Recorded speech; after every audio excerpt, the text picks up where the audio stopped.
Hello viewers, আমি তোমাদের সাথে এখন আলোচনা করব আয়তক্ষেত্রের সাথে সামান্তরিকের সাদৃশ্যগুলি কি কি।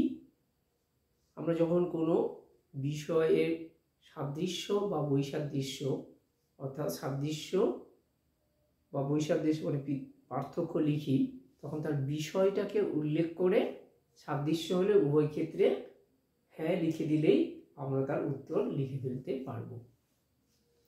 আমরা এর আগে আলোচনা করেছি যারা সামান্তরিক কাকে বলে এবং সামান্তরিকের যে ধর্ম বা বৈশিষ্ট্যগুলো নিয়ে আলোচনা করেছি, সেই ভিডিওটি যারা দেখে থাকো, যদি তোমরা দেখে থাকো তাহলে সেই একই বৈশিষ্ট্যগুলি শুধু লিখে দিয়েই আয়তক্ষেত্র এবং সামান্তরিক উভয় ক্ষেত্রে হ্যাঁ লিখে দিলেই আয়তক্ষেত্র এবং সামান্তরিকের মধ্যে সাদৃশ্যগুলো লেখা হয়ে যাবে।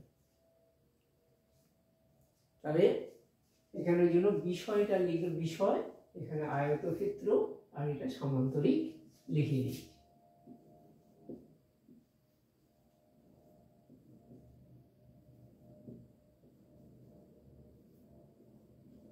সাদৃশ্যগুলো কি? এই যে প্রতিটি কর্ণ দুটি সর্বসম ত্রিভুজে বিভক্ত করে।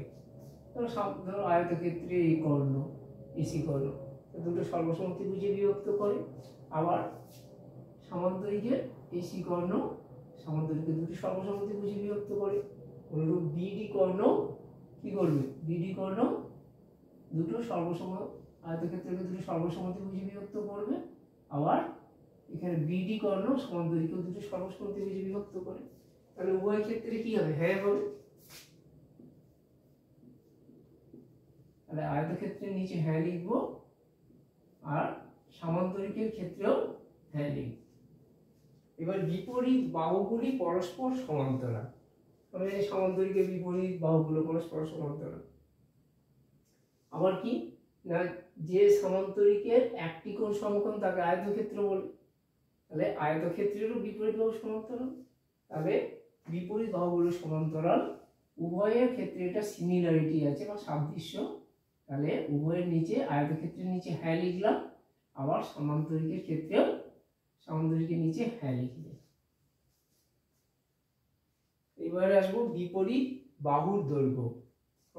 আমরা প্রমাণ করতে পারি যে সামান্তরিকের বিপরীত বাহু সমান্তরাল হওয়ার জন্য বিপরীত বাহু পরস্পর সমান্তরাল সমান, এটা প্রমাণ করা যায়। উপপাদ্য আছে, আমরা প্রমাণ করতে পারি।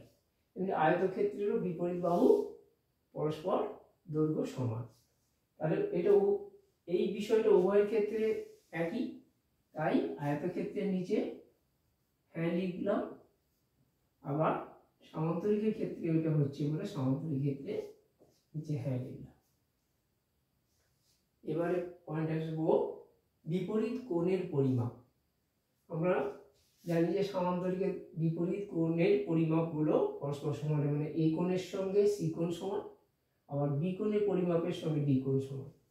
আর আয়তক্ষেত্রে তো যেমন প্রতিটি কোণ সমকোণ, মানে এই কোণ বি কোণ সি কোণ ডি কোণ সবই সমান, কারণ বিপরীত কোণের পরিমাপও পরস্পর সমান।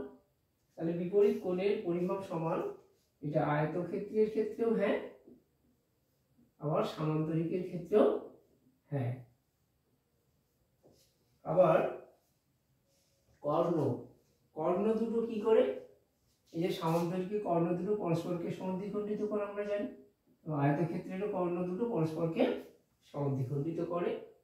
তাই উভয়ের ক্ষেত্রে এটা হবে হ্যাঁ, আয়তক্ষেত্রের ক্ষেত্রেও হবে হ্যাঁ, সামান্তরিকের ক্ষেত্রেও হবে হ্যাঁ। সামান্তরিকের নিচে হ্যাঁ লিখে দিলাম।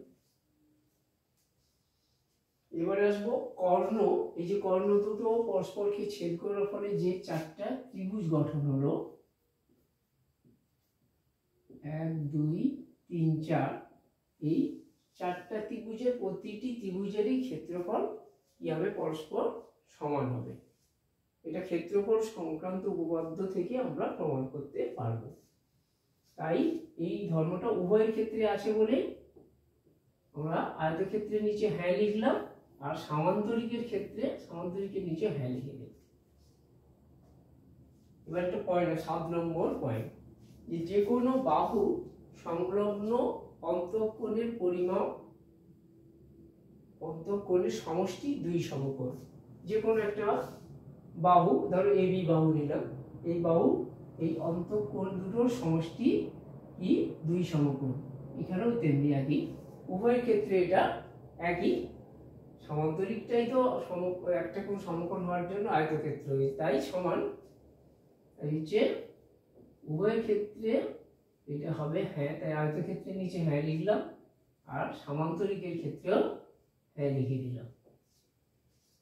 এটা সবচেয়ে সহজ হলো যে আমরা যারা সামান্তরিক কাকে বলে বা সামান্তরিক কাকে বলে, সামান্তরিকের যে ধর্ম সাতটা আছে সেই সাতটা ধর্ম লিখে দিয়ে আয়তক্ষেত্রের নিচে হ্যাঁ লিখে দিলাম, আর সামান্তরিকের নিচেও হ্যাঁ লিখে দিলে দুটোর মধ্যে সিমিলারিটি হয়ে গেল বা সাদৃশ্য লেখা হয়ে গেল।